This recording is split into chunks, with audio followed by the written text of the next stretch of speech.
భగవద్గీత అధ్యాయం 1 శ్లోకం 29 శ్లోకం వేపదుశ్చ శరీరే మే రోమహర్షశ్చ జాయతే గాంధీవం స్రంసతే హస్తాత్ త్వచ్చైవ పరిదహ్యతే.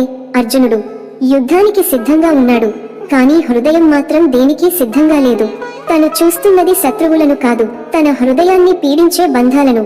శ్లోక ఉచ్చారణ వేపదుశ్చ శరీరే మే, నా శరీరం కంపిస్తున్నది. రోమహర్షశ్చ జాయతే, రోమాలు నిక్కబొడుచుకుంటున్నాయి. గాంధీవం స్రంసతే హస్తాత్, నా గాంధీవం చేతిలో నుంచి జారిపోతున్నది. త్వచ్చైవ పరిదహ్యతే, నా చర్మం మండిపోతున్నది.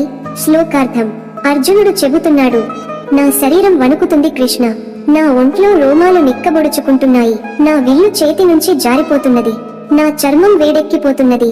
భావ వివరణ ఇది కేవలం భౌతిక శరీరం తడబడటమే కాదు, ఇది ఆత్మలో సైతం కంపనం.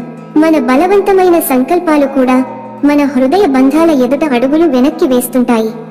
ఇది అర్జునుని అంతర సంఘర్షణ. ధర్మం అనే ధైర్యం, బంధం అనే బంధనంతో పోరాడుతున్నది. తాత్విక సందేశం ఈ శ్లోకం మనకు గుర్తు చేస్తోంది, మనమంతా కొన్నిసార్లు బలహీనులం కాదు, మనం చాలా శక్తివంతులం, కానీ అందుకు తగిన మార్గం తెలియదే తప్ప. అర్జునుని గాంధీవం జారిపోవడమంటే అతని బాహ్య బలం కంటే ఆంతరిక బాధ గొప్పదైందన్న సంకేతం. ఇది ఆరంభం మాత్రమే, విషాద యోగం అర్థమయ్యే మొదటి దశ. అర్జునుని రూపంలో మన మనస్సు ప్రతిబింబిస్తుంది. మనము తరచూ ఇదే స్థితిని అనుభవిస్తాం. అప్పుడు మనకు ఒక కృష్ణుడు అవసరం. మెసేజ్ ఎరుపు రంగు ప్రశ్న గుర్తు. మీ జీవితంలో మీరు కూడా ఈ స్థితిలో ఉన్నారా? ఎరుపు రంగు ప్రశ్న గుర్తు ఏదో ఒక నిర్ణయానికి ముందు గాంధీవం జారిపోతున్నట్టు అనిపించిందా? అప్పుడు భగవద్గీతలోని శబ్దం వినండి, అది మీ కృష్ణుడిగా మారుతుంది. ఇప్పటికే ప్రారంభమైన ఈ యాత్రలో ప్రతి శ్లోకము ఒక దీపంలా మారుతుంది.